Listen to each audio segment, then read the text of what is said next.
Castlevania is one of video gaming's most cherished franchises, and also led to one of gaming's best TV adaptations ever. So let's grab our whip and garlic as we backtrack our way through the entire history of the Castlevania series. In 1987, Nintendo had just revitalized the video game industry with their powerhouse console, the NES. Yet despite their vast and successful library, one genre that was notably absent was horror. In 1986, Castlevania had already released in Japan and Europe with a much more generic-sounding title, Vampire Killer. But when it was released by Konami in '87 as Castlevania, it took horror fans and the gaming industry by storm. Inspired by the classic Bram Stoker novel Dracula, as well as the Universal Monsters horror film classics, Castlevania casts you as Simon Belmont, a young man who sets out to take down Dracula. While the story wasn't exactly the most original, it was the game's ambiance and gothic art style that set it apart from other platformers like Nintendo's cartoonish Mario.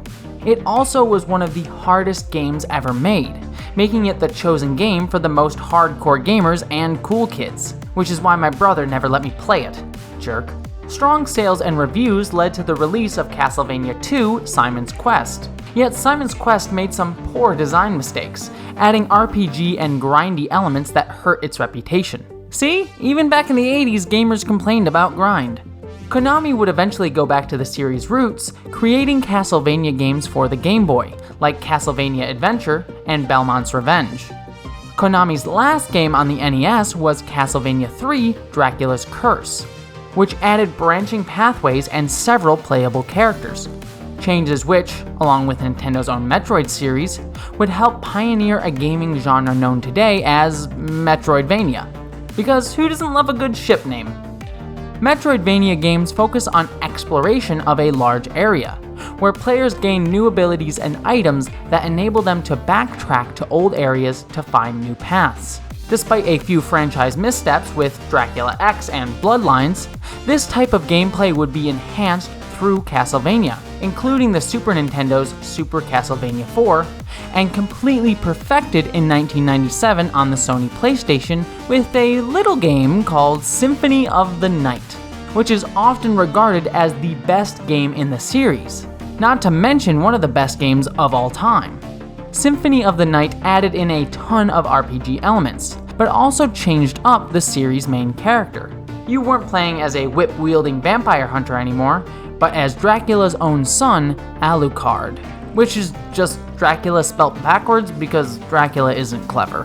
After Symphony of the Night, pretty much every 2D Castlevania game would follow the same Metroidvania formula, with the series thriving on Nintendo's handheld consoles during the 2000s. However, on home consoles, the series wasn't as successful. Castlevania tried to jump to 3D on the Nintendo 64 with Castlevania 3D and Legacy of Darkness, but both games are still considered among the worst in the franchise. The series fared a tad better on PlayStation 2 with Lament of Innocence and Curse of Darkness, but they were still far from the genre pioneers of yore. In 2013, Lords of Shadow released on PS3 and Xbox 360, with gameplay inspired by God of War and Shadow of the Colossus, and finally garnered the praise of the franchise's past. Despite that, the game's sequel, Lords of Shadow 2, didn't fare as well, and the series has been on hiatus ever since, with only a few HD re-releases coming out here and there. However, the series did come back in a big way on TV. Netflix's Castlevania series focused on the tragedy caused by Dracula's anger at his love's murder, with Simon Belmont and Alucard working together to stop him from destroying an entire country in his thirst for revenge. The show has garnered tons of praise, easily living up to Castlevania's esteemed reputation.